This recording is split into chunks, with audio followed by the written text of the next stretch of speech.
नमस्कार दोस्तों, स्वागत है आप सभी का। आप जानते हैं डीएसएसबी की वैकेंसी आ गई है। पीजीटी में अलग अलग सब्जेक्ट्स की पोस्ट आपको देखने को मिलेंगी। हम यहाँ बात कर रहे हैं पीजीटी पॉलिटिकल साइंस की। तो इससे पहले एक क्लास आई थी हमारी, उसमें जो डीएसएसबी के द्वारा सिलेबस दिया गया है टोटल 34 टॉपिक्स, वो हमने देखे थे कौन कौन से टॉपिक हैं।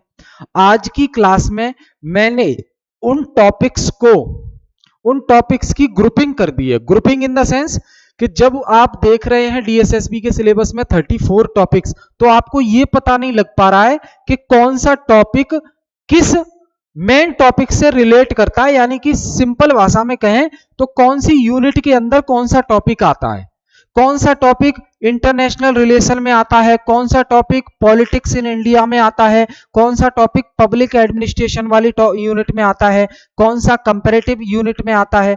तो ये कुछ नहीं बताया गया उसमें टॉपिक के नाम दे दिए आपको 34। लेकिन आज हम देखेंगे कि उन 34 टॉपिक्स में से कितने टॉपिक किस यूनिट के हैं। तो यूनिट वाइज हमने उसको सेग्रीगेट कर दिया है। तो ये पहले ये देखेंगे सेग्रीगेशन सिलेबस का, और उसके बाद फिर जो पॉलिटिकल थॉट्स हैं उनका डेवलपमेंट का एक बैकग्राउंड समझेंगे, जिससे आपकी एक अंडरस्टैंडिंग बन पाए। ठीक है, शुरू करें। तो स्वागत है आप सभी का, जुड़ जाइए। ये देखिए पीजीटी पॉलिटिकल साइंस सिलेबस 2025 जो नई वैकेंसी आई है। अब उन्होंने तो सिलेबस दिया था 34 टॉपिक्स, मैंने उसको सेग्रीगेट कर दिया है अलग अलग यूनिट में कितने कितने टॉपिक उनमें से आते हैं, वो मैंने अलग अलग कर दिए हैं। आप टोटल काउंट करोगे तो 34 ही हो रहे हैं, लेकिन मैंने यूनिट वाइज कैटेगराइज कर दिया है उसको। ठीक है, जिससे आपके पढ़ने के लिए आसानी हो जाएगी। पहली यूनिट आपके में दी है सिलेबस में जो वेस्टर्न पॉलिटिकल थिंकर्स की। अब वेस्टर्न पॉलिटिकल थिंकर्स एक टॉपिक का नाम लिख दिया है आपके सिलेबस में, और उसके अंदर कुछ नहीं दिया है। इसका मतलब आपको पता होना चाहिए कि उसके अंदर हमें पढ़ना क्या क्या है। तो हम ये देखेंगे कि इस यूनिट के अंदर क्या क्या पढ़ना है आपको। तो पहली यूनिट तो ये है, हम यहां यूनिट वाइज बता रहा हूं आपको, मैं यूनिट वाइज बता रहा हूं आपको। तो पहली यूनिट आपको पढ़नी है वेस्टर्न पॉलिटिकल थिंकर, जिसमें जिसमें आप यहां देखेंगे जिसमें वेस्टर्न पॉलिटिकल थिंकर वाली यूनिट में आप ये सोक्रेटिस और Plato, Aristotle, Machiavelli, Hobbes, Locke, TH Green, Jeremy Bentham, Rousseau, Hegel, JS Mill, Karl Marx, Gramsci, Hannah Arendt और माओ जेडोंग और जॉन रॉल। अब क्योंकि उन्होंने केवल यूनिट का नाम दिया है, इसके अंदर थिंकर कौन से पढ़ने हैं वो नहीं पता। तो जो अब तक एग्जाम हुए हैं पीजीटी के, उनके हिसाब से, डीएसएसबी के, तो उनके हिसाब से हमने ये थिंकर्स आपके सामने लेकर आए हैं जो आपको पढ़ने हैं, जिनसे सवाल बनते हैं। दूसरी यूनिट है वो है इंडियन पॉलिटिकल थिंकर्स। तो इसमें चाहे हम जो है पंडित जवाहरलाल नेहरू की बात करें, महात्मा गांधी की बात करें, एमएन रॉय की बात करें, बाल गंगाधर तिलक की बात करें, अंबेडकर की बात करें, वो सब आपको इंडियन पॉलिटिकल थिंकर्स वाली यूनिट में पढ़ने हैं, ध्यान रखेंगे। ठीक है, तीसरी यूनिट जो हमने बनाई है वो है पॉलिटिकल थ्योरी एंड आइडियोलॉजी। तो ये नाम दिया है आपके सिलेबस में, उसके अलावा ये टॉपिक भी दिए हैं उसमें। टोटल 34 लिस्ट दे दी है उन्होंने। लेकिन अब पॉलिटिकल थ्योरी और आइडियोलॉजी वाली यूनिट से रिलेटेड जो टॉपिक थे 34 में से, वो मैंने आपके सामने यहां लिख दिए हैं। तो आपको पॉलिटिकल थ्योरी पढ़नी है और उसमें ये टॉपिक कवर करने हैं, तो आपके सिलेबस के भी वो टॉपिक कवर हो गए साथ में। ठीक है, तो पॉलिटिकल थ्योरी और आइडियोलॉजी में आपको पॉलिटिकल थ्योरी पढ़ना है, ह्यूमन राइट्स के बारे में, मानवाधिकार के बारे में पढ़ना है। राइट्स, अधिकार क्या है, लिबर्टी, आजादी, इक्वलिटी, समानता, जस्टिस, न्याय, सिटीजनशिप, नागरिकता, इससे संबंधित जो सिद्धांत हैं वो पढ़ने हैं हमें। कल्याणकारी राज्य क्या होता है उसके बारे में पूरी थ्योरी पढ़नी है। स्टेट और सिविल सोसाइटी के बारे में, और डिबेट इन पॉलिटिकल थ्योरी में अलग अलग डिबेट्स है अलग अलग मान्यताकारों की, तो वो पढ़नी है। और theory and practice of democracy की थ्योरी भी पढ़नी है और प्रैक्टिस भी समझनी है। और critical tradition in political theory, ये जो ब्लैक वाले टॉपिक है वो पॉलिटिकल थ्योरी एंड आइडियोलॉजी वाली यूनिट में मैंने अलग से ग्रुपिंग कर दी है इसकी, तो आपको दिक्कत नहीं होगी। आगे देखें, जो फोर्थ यूनिट आएगी आपकी वो कंपैरेटिव पॉलिटिक्स है, क्योंकि कंपैरेटिव पॉलिटिक्स के बारे में और टॉपिक नहीं है, केवल डायरेक्ट नाम लिख दिया है कंपैरेटिव पॉलिटिक्स। तो इसमें कंपैरेटिव पॉलिटिक्स में हमें डिटेल में पढ़ना है, इसके अप्रोचेस पढ़ने हैं हमें, है ना। फिर कंपेयर भी करना है हमें, इंडिया को बड़े बड़े कंट्रीज के कॉन्स्टिट्यूशन से कंपेयर भी करना है, तो वो सारी चीजें हमें यहां पढ़नी है। पांचवी जो यूनिट है आपकी वो है इंटरनेशनल रिलेशन से, अंतरराष्ट्रीय संबंध से संबंधित है। तो उससे रिलेटेड जो टॉपिक है आपके सिलेबस में वो इंडिया एंड द वर्ल्ड पूरा पढ़ना है, इंटरनेशनल पॉलिटिकल इकोनॉमी के बारे में पढ़ना है, इंटरनेशनल रिलेशंस के जो सिद्धांत हैं वो पढ़ने हैं, ग्लोबल जस्टिस और साउथ के बारे में पढ़ना है, इंडिया एंड वर्ल्ड अफेयर के बारे में पढ़ना है, और सिटीजनशिप और बॉर्डर्स ये टॉपिक दिया है। ये टॉपिक इसमें कवर होंगे आपके, ठीक। इसके बाद अगली यूनिट है 6 नंबर की, वो है पॉलिटिक्स इन इंडिया, या इसे कह सकते हैं इंडियन गवर्नमेंट एंड पॉलिटिक्स। तो इसमें इंडियन पॉलिटिकल सिस्टम, अब नाम तो दे दिया छोटा सा इंडियन पॉलिटिकल सिस्टम, लेकिन पूरा पॉलिटिकल सिस्टम आपको समझना पड़ेगा, पढ़ना पड़ेगा कॉन्स्टिट्यूशन। इंडियन डेमोक्रेसी के बारे में पढ़ना है, पॉलिटिकल इंस्टीट्यूशंस जो हैं और प्रोसेस इन इंडिया, शुरुआत से लेके अब तक जो इंडियन में पॉलिटिक्स की प्रोसेस है, मूवमेंट्स हैं, वो सारे आंदोलन हैं, चाहे फार्मर्स मूवमेंट हो, दलित मूवमेंट हो, विमेन मूवमेंट हो, वो सब पढ़ने हैं। पॉलिटिकल पार्टीज और पार्टी सिस्टम जो इंडिया में चलता है उसके बारे में पढ़ना है, नेशनल पार्टी और जो रीजनल पार्टी उनका कॉन्सेप्ट पढ़ना है, जेंडर स्टडीज, है ना, और डेमोक्रेसी और violence, state politics in India, law crime politics in India ये, और identity and political transformation in India, politics of knowledge, religious nationalism and political violence, और लास्ट में culture and politics in India. ये आपके 6 unit के अंदर topic आ गए, ये आपके जो टॉपिक हैं वो 6 यूनिट के अंदर आ गए, ठीक है। आगे देखें, फिर आपका 7वीं यूनिट हमने बनाई है पब्लिक एडमिनिस्ट्रेशन की, तो उससे रिलेटेड आपके सिलेबस में 2 टॉपिक हैं, एक तो एडमिनिस्ट्रेटिव थ्योरीज आपको पढ़नी है, ठीक है, और फिर एथिक्स क्या है और गवर्नेंस क्या है ये आप पढ़ेंगे। तो ये 2 टॉपिक आपको पढ़ने हैं इससे रिलेटेड, ठीक है, क्लियर। अब आते हैं हम इस पे, तो पहली जो यूनिट है वेस्टर्न पॉलिटिकल थॉट, उसमें ये जो थिंकर्स हैं उनके बारे में डिटेल में स्टडी करनी है आपको, इनके बारे में डिटेल में स्टडी करनी है, ठीक है। तो अभी मैं जो डिस्कस करने वाला हूं आपसे वो है बैकग्राउंड। क्या है? बैकग्राउंड, ध्यान से समझिएगा। बैकग्राउंड के बारे में डिस्कस करूंगा, पृष्ठभूमि, पृष्ठभूमि के बारे में डिस्कस करेंगे हम पॉलिटिकल थॉट्स की, ठीक है जी।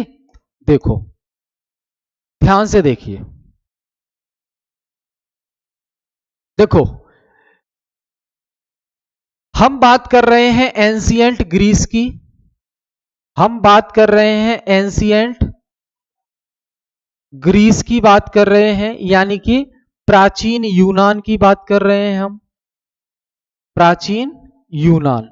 प्राचीन यूनान की बात कर रहे हैं, ठीक है।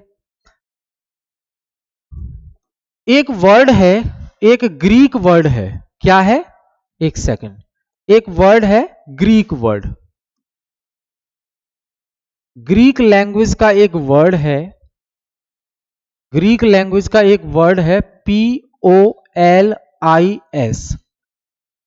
POLIS, ये ग्रीक भाषा का शब्द है जिसका मीनिंग होता है सिटी स्टेट, जिसका मीनिंग क्या होता है? सिटी स्टेट, यानी कि नगर राज्य। क्या होता है? नगर राज्य, ठीक है जी। अब नगर राज्य हुआ कैसे करते थे उस समय? तो जैसे ये छोटे छोटे नगर राज्य हुआ करते थे, है ना, ये छोटे छोटे नगर राज्य हुआ करते थे इस प्रकार से, ठीक। जैसे 1 2 3 4, ये छोटे छोटे जो टेरिटोरियल एरिया होते थे, क्षेत्रीय क्षेत्र होते थे जो, उन्हें हम क्या कहते थे? नगर राज्य कहते थे। सिटी स्टेट, पुलिस एक ग्रीक भाषा का शब्द है, वहां से निकला है, इन्हें सिटी स्टेट कहा जाता था, छोटे छोटे एरिया। आज तो हम नेशन में पहुंच गए हैं, राष्ट्र में, लेकिन तब राष्ट्र जैसे आज के टाइम पे देश होते हैं वैसे तब देश नहीं हुआ करते थे। तब छोटी छोटी जगह होती थी, उन्हें सिटी स्टेट बोला जाता था। प्राचीन यूनान की बात है ये, ठीक है, ये ध्यान रखेंगे। आज तो हम बहुत आगे निकल गए हैं, हम सिटी स्टेट से नेशन की तरफ पहुंच गए हैं, यानी कि देश बन गए हैं, राष्ट्र बन गए हैं, और बल्कि नेशन से भी आगे हम सुप्रा नेशन में पहुंच गए हैं। हम पहुंच गए हैं सुप्रा नेशन। सुप्रा नेशन मतलब बहुत सारे राष्ट्र मिल जाएं, जैसे कि आसियान है ना, यूरोपियन यूनियन। तो ये हम सुप्रा नेशन की कैटेगरी में पहुंच गए हैं। पहले सिटी स्टेट हुआ करते थे, सिटी स्टेट से हम नेशन बने, नेशन से सुप्रा नेशन। अब मैं जो आपको बताने वाला हूं वो है कि देखो, एंशिएंट ग्रीस में सिटी स्टेट हुआ करते थे छोटे छोटे। इनमें से दो खास सिटी स्टेट की हम बात करेंगे। पहला है इसमें एथेंस। पहला क्या है? एथेंस। और दूसरा है स्पार्टा। दूसरा क्या है? स्पार्टा, ठीक है। अब एथेंस और स्पार्टा ये सिटी स्टेट हैं। इन दोनों में होता है युद्ध। इन दोनों में क्या होता है? युद्ध। इसे पीपी वॉर कहा जाता है। पीपी वॉर, इसे पीपी वॉर कहा जाता है। अब क्योंकि एथेंस सबसे बड़ा है, स्पार्टा छोटा है, तो इन दोनों में जब युद्ध हुआ तो रिजल्ट क्या आया? इस युद्ध का परिणाम क्या आया? इस युद्ध का परिणाम क्या आया कि एथेंस हार गया। एथेंस हार गया। एथेंस हार गया। अब एथेंस जब हार गया तो यहां देखो, एथेंस का रहने वाला था सुकरात। एथेंस का रहने वाला कौन था? सुकरात, यानी कि सोक्रेटिस। एथेंस का रहने वाला कौन था? सोक्रेटिस, ठीक है। सुकरात ये कहां का रहने वाला था? एथेंस। और एथेंस में उस समय डेमोक्रेसी चलती थी। एथेंस में डेमोक्रेसी चलती थी, ठीक। तो सुकरात रहने वाला था। जब उसे लगा कि एथेंस हार गया तो सुकरात ने कारणों का पता लगाने की कोशिश की कि एथेंस हार क्यों गया। तब उसे पता लगा कि करप्शन मेन प्रॉब्लम है। करप्शन यानी कि भ्रष्टाचार मेन प्रॉब्लम है, क्योंकि यहां जो एथेंस है इसमें जो शिक्षा है, एथेंस में जो शिक्षा है वो भी बहुत एक्सपेंसिव थी, वो भी बहुत महंगी थी। कारण यहां पे प्रोफेशनल टीचर हुआ करते थे, सोफिस्ट। सोफिस्ट नाम के ग्रुप है एक, जो कि टीचर हुआ करते थे। ये मोटा पैसा लेकर शिक्षा देने का काम करते थे, शिक्षा देते थे। तो जाहिर सी बात है, जब बहुत सारा पैसा देकर शिक्षा मिल रही है तो गरीब तो पढ़ नहीं पाएगा, अमीर ही पढ़ेगा। तो शिक्षा केवल रिच पर्सन के लिए थी, क्योंकि वही इतना पैसा दे पाते थे। और सोफिस्ट पैसे के बदले में क्या शिक्षा देते थे कि how to come in power. How to come in power, यानी कि सत्ता में कैसे आया जाए, बस ये सिखाते थे। किसी भी तरीके से सत्ता में कैसे आया जाए, चाहे उसके लिए कुछ भी करना पड़े। समझ गए? अब प्रॉब्लम कहां से क्रिएट हुई? प्रॉब्लम कहां से क्रिएट हुई? वो हुई यहां से। देखो यहां मैं बात कर रहा हूं। प्रॉब्लम हुई जब सुकरात जो है राज्य भ्रमण पर निकल गया, यानी कि स्टेट में लोगों के पास जा जाकर वो ट्रू नॉलेज देने लगा, सत्य का ज्ञान बताने लगा कि इस करप्शन से बाहर निकलो, तभी एथेंस जो है द्वारा से आदर्शवादी राज्य बन पाएगा। एक आदर्श राज्य बन सकता है एथेंस, एक आइडियल स्टेट बन सकता है एथेंस, ठीक है। ये बोला, लोगों को ज्ञान देने लगा जिससे वो करप्शन ना करें। अब जब ऐसा सुकरात कर रहा था, फ्री में ज्ञान बांट रहा था, तो सोफिस्ट को पसंद नहीं आया। सोफिस्ट को पसंद नहीं आया। पसंद नहीं आया। कौन पसंद नहीं आया? सुकरात। क्यों? क्योंकि सोफिस्ट लोग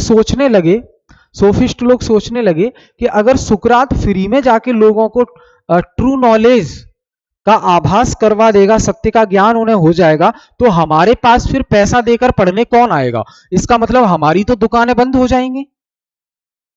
तो फिर सोफिस्ट लोगों ने क्या किया? सुकरात पर आरोप लगाए और राजा से शिकायत कर दी। सुकरात पर आरोप लगे, सुकरात पर आरोप लगे कि ये यूथ यानी कि नौजवानों को भड़काने का काम कर रहे हैं, भड़काने का काम कर रहे हैं, कर रहे हैं। ऐसा सुकरात पर आरोप लगाया सोफिस्ट लोगों ने और राजा से शिकायत कर दी। अब कोई भी राजा है ये सहन नहीं कर सकता कि उसकी जनता को कोई भड़काए, है ना? तो क्या हुआ फिर? एथेंस की जो शासन व्यवस्था है, एथेंस की शासन व्यवस्था ने सुकरात को पकड़वा लिया और दो ऑप्शन दिए, या तो ये जहर है, जहर पीकर मर जाओ, या एथेंस को हमेशा के लिए छोड़कर चले जाओ, एथेंस को छोड़ दो, एथेंस को छोड़ दो। ये दो ऑप्शन दिए। अब सुकरात के पास ऑप्शन थे कि वो जान बचा सकता था, लेकिन सुकरात ने ये वाला ऑप्शन चूज किया और जहर का प्याला पी के मर गया, मर गया। इसके पीछे क्या कारण बताया? कि वो एक संदेश देना चाहता था आने वाली पीढ़ी को कि स्टेट की बात माननी चाहिए। ठीक। अब जब ये पॉइजन पी लिया उसने, मर गया, तो ये सब प्लेटो देख रहा था। ये सब कौन देख रहा था? प्लेटो देख रहा था, है ना? यानी कि प्लेटो को पता लग गया ये। ठीक है। अब क्योंकि सुकरात के स्टूडेंट थे प्लेटो, तो प्लेटो ने जब देखा कि उसके गुरु की जान चली गई, एथेंस में डेमोक्रेसी थी, तो उस दिन से प्लेटो डेमोक्रेसी से नफरत करने लगा। तो प्लेटो हेट डेमोक्रेसी, कारण पता लग गया क्यों हेट करते थे डेमोक्रेसी से। तो प्लेटो ये इस वजह से डेमोक्रेसी से नफरत करने लगे। अब सुकरात तो चल दिए, सुकरात के काम को आगे बढ़ाया। प्लेटो ने कहा मैं एथेंस को जो है आइडियल स्टेट बनाऊंगा दोबारा से। ये जो हारने के बाद, स्पार्टा से हारने के बाद एथेंस की जो ग्लोरी चली गई है, एथेंस की जो इज्जत चली गई है, मैं उसे वापस लाऊंगा और एथेंस को दोबारा से रिबिल्ड करूंगा, खड़ा करूंगा और एक आदर्श राज्य बनाऊंगा, आइडियल स्टेट बनाऊंगा। ये प्लेटो ने ठान लिया क्योंकि सुकरात तो चल दिए। क्लियर? ध्यान रखेंगे ये। अब देखो यहां पे प्लेटो है, प्लेटो। तो प्लेटो की एक फेमस बुक है द रिपब्लिक, प्लेटो की एक फेमस किताब है द रिपब्लिक, और जिसका सब टाइटल है कंसर्निंग जस्टिस, कंसर्निंग जस्टिस, ये इसका सब टाइटल है। ठीक। ये पहली किताब है प्लेटो की। दूसरी किताब है एपोलॉजी, एपोलॉजी, और तीसरी किताब है द लॉज, द लॉज। ये प्लेटो की किताबें हैं। ठीक है। प्लेटो की एकेडमी का नाम था द एकेडमी, है ना?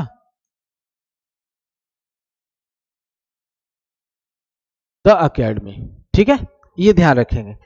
तो इन्होंने बहुत सारे सिद्धांत दिए, इन्होंने बहुत सारे सिद्धांत दिए। ठीक है, ये देखिए इन्होंने बहुत सारे सिद्धांत दिए। कौन से? तो देखते हैं। प्लेटो ने बहुत सारे सिद्धांत दिए, जिनमें से कुछ हैं जैसे कि theory of justice, theory of justice, न्याय का सिद्धांत प्लेटो का। ये हम बात कर रहे हैं प्लेटो की, प्लेटो। तो प्लेटो की थ्योरी ऑफ जस्टिस यानी कि न्याय का सिद्धांत। दूसरा theory of knowledge, theory of knowledge, ज्ञान संबंधी विचार। तीसरा theory of communism, theory of communism, theory of communism यानी कि साम्यवाद का सिद्धांत। फिर है theory of philosopher king, theory of philosopher,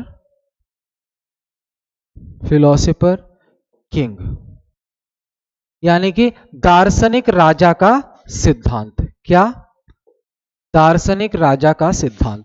तो ये तो हो गई न्याय से संबंधित प्लेटो के विचार, ये ज्ञान से संबंधित विचार, ये साम्यवाद से संबंधित विचार, साम्यवाद से संबंधित विचार, और ये है दार्शनिक राजा का सिद्धांत, दार्शनिक राजा या रानी का सिद्धांत। ठीक है। अब प्लेटो का मानना यह था कि राजा वही बने जिसे फिलॉसफी का ज्ञान बहुत हो, राजा वही बने जिसे फिलॉसफी का ज्ञान बहुत हो। तो उसके लिए उन्होंने थ्योरी ऑफ हाँ, थ्योरी ऑफ नॉलेज हो गई, और एक और है आपकी पांचवा, theory of education, theory of education यानी कि शिक्षा प्रणाली, प्लेटो की शिक्षा प्रणाली। इसमें जो है शिक्षा व्यवस्था की है उन्होंने, कैसे कैसे शिक्षा दी जाएगी। अब जब बात आती है थ्योरी ऑफ कम्युनिज्म, कम्युनिज्म का मतलब है किसी से डिस्टेंस मेंटेन करना, किसी से दूरी बना के चलना। तो कम्युनिज्म में एक तो परिवार का साम्यवाद कहा है उन्होंने कि परिवार नहीं होना चाहिए, और दूसरा संपत्ति का साम्यवाद यानी कि संपत्ति नहीं होनी चाहिए। उनका कहना है ये दोनों करप्शन करने पर मजबूर करती हैं व्यक्ति को। तो जो व्यक्ति रूलर है और जो व्यक्ति सोल्जर है यानी कि सैनिक, इन दोनों के लिए साम्यवाद का सिद्धांत अप्लाई होगा। ना इनके पास परिवार होगा, ना इनकी प्राइवेट प्रॉपर्टी होगी, संपत्ति होगी। ठीक है, क्लियर है। तो ये हम इस तरीके से चीजें देखने वाले हैं आगे, इनके सभी सिद्धांत पढ़ेंगे और बारी बारी से एक एक राइटर हम पढ़ेंगे, क्योंकि सबसे ज्यादा समय इसी यूनिट में लगता है, क्वेश्चन बहुत आते हैं इससे। क्यों? क्योंकि वेस्टर्न पॉलिटिकल थॉट्स वाली यूनिट अगर आप पहले करेंगे आप, तो इसके बाद जब थ्योरी वाली पढ़ेंगे पॉलिटिकल थ्योरी, तो वो आसानी से समझ में आएगी, क्योंकि सभी जो थिंकर हैं उनसे परिचित हो चुके होंगे, उनके विचारों से परिचित हो चुके होंगे, तो वो चीज आसानी से आपको समझ आ जाएगी। क्लियर है? तो ध्यान रखिएगा, ये सिलेबस का बाइफर्केशन है। एक unit political, western political thinker, दूसरी यूनिट इंडियन पॉलिटिकल थिंकर्स, तीसरी पॉलिटिकल थ्योरी एंड आइडियोलॉजी, इसके अंदर ये टॉपिक, और जो चौथी यूनिट है कंपैरेटिव पॉलिटिक्स, पांचवी इंटरनेशनल रिलेशन, इंटरनेशनल रिलेशन के अंदर ये टॉपिक है, ध्यान रखेंगे। और सातवीं यूनिट, छठवीं यूनिट पॉलिटिक्स इन इंडिया या इंडियन गवर्नमेंट एंड पॉलिटिक्स, तो पूरा ये कंप्लीट पढ़ना है आपको। और फिर आपका पब्लिक एडमिनिस्ट्रेशन के दो टॉपिक आपकी यूनिट में शामिल है डीएसएसबी की में, वो आपको पढ़ने हैं। ठीक है। और वेस्टर्न थिंकर जो पहली यूनिट है उसमें ये राइटर्स पढ़ने हैं, ये थिंकर्स पढ़ने हैं आपको। ऐसे ही हर यूनिट का क्लासिफिकेशन अवेलेबल है। ठीक है। ऑफलाइन बैचेस स्टार्ट हो चुके हैं, तो डिस्क्रिप्शन में और स्क्रीन पर जो नंबर देख पा रहे हैं आप, वहां से इंक्वायरी कर सकते हैं ऑफलाइन बैचेस की। ठीक, आगे फिर मिलेंगे कुछ और कॉन्सेप्ट के साथ, तब तक बने रहिए हमारे साथ। बहुत बहुत धन्यवाद। क्लास अगर पसंद आए तो शेयर जरूर करें इसको, और क्लास के बारे में अपना फीडबैक जरूर बताएं, क्या ये क्लास आपके लिए हेल्पफुल रही, ये जरूर बताएं। ठीक है, कमेंट बॉक्स में। बहुत बहुत धन्यवाद आप सभी का।